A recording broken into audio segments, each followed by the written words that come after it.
प्रिय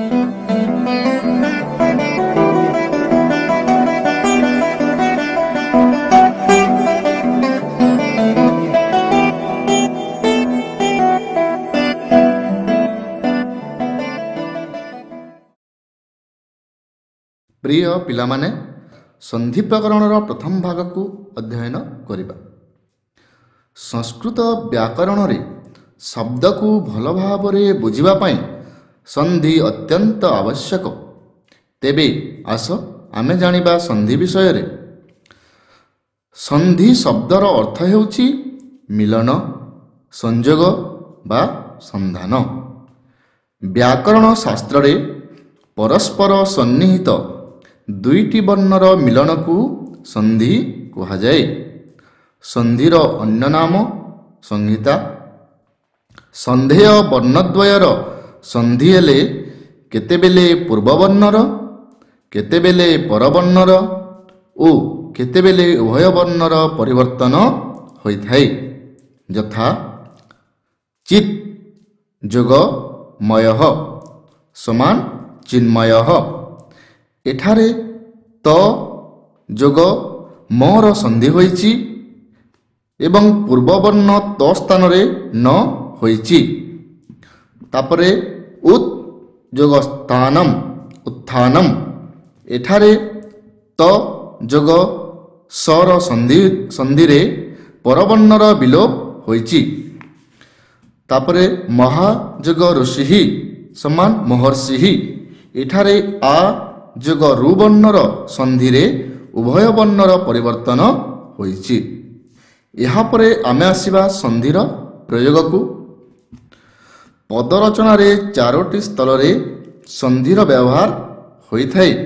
यथा प्रथम रे रहिछि एक पदे बा एक पदरे। उदाहरण देखिबा गई जोग अकह गायकः एवं भो जोग अति भवति इत्यादि होइथाए। द्वितीय रे अछि धातुपसर्गयोः अर्थात धातु और तार पूर्वस्थिति उपसर्ग मध्यरे। यार उदाहरण को मध्य देखिबा प्र जोग अनमत समान प्राणमत। तापर रहिछि तृतीय रे समासे बा समासरे। यार उदाहरण रहिछि गण जोग ईशः गणेशः एवं जगत जोग नाथः जगन्नाथः। एहिपरि अन्यान्य पदगुड़िक व्यवहार होइथाए। चतुर्थ रहिछि वाक्ये बा वाक्यरे। उदाहरण को देखिबा आमे। उदाहरण हेउछि अशोको गच्छति एवं एहाकु आमे अन्य प्रकार मध्य व्यवहार करि परिबा जेपरि अशोकः गच्छति। एठारे वाक्य रचना रे संधि वक्तार इच्छा उपरे निर्भर करे। एठारे वक्ता चाहिए संधि करि पारे न करि भी पारे। तापरे आमे आसिबा संधिर प्रकार को। संधि तीन प्रकार रहिछि यथा स्वर संधि, व्यंजन संधि एवं विसर्ग संधि। पिलामाने सर्वप्रथमे आमे एठारे स्वर संधि विषय रे अध्ययन करिबा। स्वर संधिर अर्थ हेउछि स्वरवर्ण सह स्वरवर्णर मिलन को स्वर संधि कहा जाए। स्वर संधि को अ संधि मध्य कहा जाए। एबे आमे जानिबा स्वर संधिर प्रकार को। स्वर संधि 8 प्रकार। प्रथम हेउछि दीर्घ संधि, द्वितीय हेउछि गुण संधि, तृतीय रे वृद्धि संधि, चतुर्थ रे यण संधि, पंचम रे अयाद संधि, षष्ठ रे पूर्वरूप संधि, सप्तम रे पररूप संधि एवं अष्टम रे प्रकृति भाव संधि। आज आमे एठारे स्वर संधिर प्रथम प्रकार दीर्घ संधि विषय रे जानिबा। अकह सवर्ण दीर्घ अर्थात अ इ उ रु वर्ण सह ସମାନ ସ୍ୱର ବର୍ଣ୍ଣ ସଂଯୁକ୍ତ ହେଲେ ଉଭୟଙ୍କ ମିଳନରେ ଗୋଟିଏ ଦୀର୍ଘସ୍ୱରର ସୃଷ୍ଟି ହୋଇଥାଏ। ଏହାକୁ ଆମେ ନିମ୍ନଲିଖିତ ଟେବୁଲକୁ ଲକ୍ଷ୍ୟ କଲେ ସରଳ ଭାବରେ ଜାଣିପାରିବା। ଅ କିମ୍ବା ଆ ପରେ ଅ କିମ୍ବା ଆ ଥିଲେ ଆ ହୁଏ।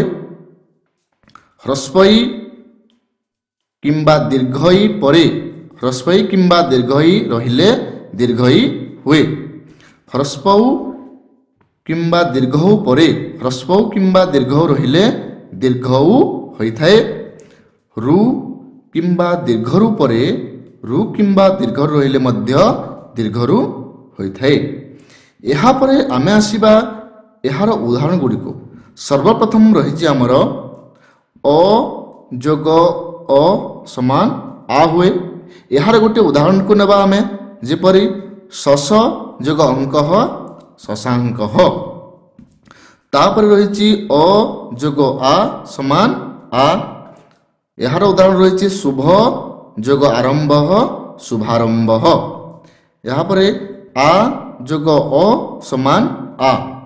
ଏହାର ଉଦାହରଣ ହେଉଛି ତଥା ଯୋଗ ଅପି ତଥାପି। ତାପରେ ଆ ଯୋଗ ଆ ମିଶି ମଧ୍ୟ ଆ ହୋଇଥାଏ, ଯେପରି ସଦା ଯୋଗ ଆନନ୍ଦ ସଦା ନନ୍ଦ। ତାପରେ ଆମେ ଆସିବା ହ୍ରସ୍ୱ ଇ ଯୋଗ ହ୍ରସ୍ୱ ଇ ଦୁହେଁ ମିଶି ହୁଏ ଦୀର୍ଘ ଇ, ଯେପରି କବି ଯୋଗ ଇନ୍ଦ୍ର କବୀନ୍ଦ୍ର।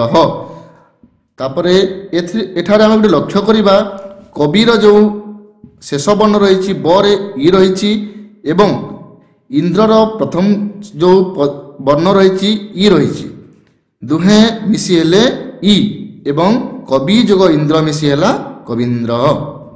ହ୍ରସ୍ୱ ଇ ଯୋଗ ଦୀର୍ଘ ଇ ଦୁହେଁ ମିଶି ହେଲେ ଦୀର୍ଘ ଇ, ଯେପରି କବି ଯୋଗ ଈଶଃ କବିଶଃ। ତାପରେ ଦୀର୍ଘ ଇ ଯୋଗ ହ୍ରସ୍ୱ ଇ ମିଶି ଦୁହେଁ ହେଲେ ଦୀର୍ଘ ଇ, ଯେପରି ସୁଧି ଯୋଗ ଇନ୍ଦ୍ର ସୁଧୀନ୍ଦ୍ର। ତାପରେ ଦୀର୍ଘ ଇ ଏବଂ ଦୀର୍ଘ ଇ ଦୁହେଁ ମିଶି ମଧ୍ୟ ଦୀର୍ଘ ଇ ହୋଇଥାଏ, ଯେପରି ନଦୀ ଯୋଗ ଈଶଃ ନଦୀଶଃ। ତାପରେ ହ୍ରସ୍ୱ ଉ ଯୋଗ ହ୍ରସ୍ୱ ଉ ଦୁହେଁ ମିଶି ହେଲେ ଦୀର୍ଘ ଉ। ଏହାର ଉଦାହରଣକୁ ଦେଖିବା ଆମେ, ସୁ ଯୋଗ ଉକ୍ତମ ଦୁହେଁ ମିଶି ହେଲେ ସୁକ୍ତମ। ତାପରେ ହ୍ରସ୍ୱ ଉ ଯୋଗ ଦୀର୍ଘ ଉ ଦୁହେଁ ମିଶି ମଧ୍ୟ ହେଲେ ଦୀର୍ଘ ଉ। ଏହାର ଗୋଟେ ଉଦାହରଣ ଦେଖିବା, ଲଘୁ ଯୋଗ ଉର୍ମିଃ ଲଘୁର୍ମିଃ।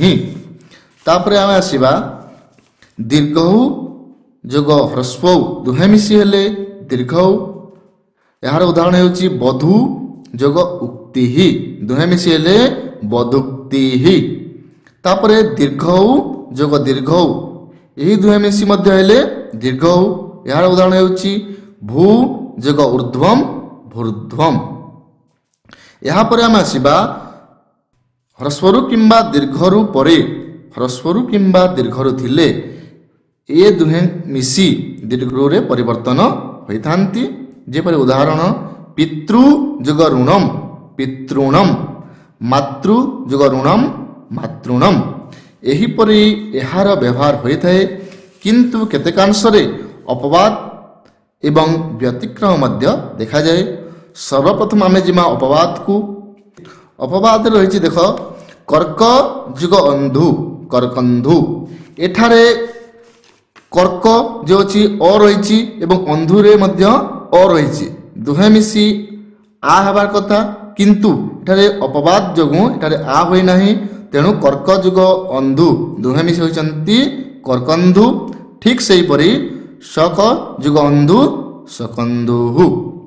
ତାପରେ ଆମେ ଯିବା ବ୍ୟତିକ୍ରମକୁ। ବା ବ୍ୟତିକ୍ରମରେ ଏଠାରେ ରହିଛି ଦେଖ, ପତତ୍ ଯୁଗ ଅଞ୍ଜଳିଃ ଏ ଦୁହେଁ ମିଶି ହେଲେ ପତଞ୍ଜଳିଃ। ଏବଂ ଅନ୍ୟ ଏକ ଉଦାହରଣ ରହିଛି ମନସ୍ ଯୁଗ ଈଶା ମନୀଷା।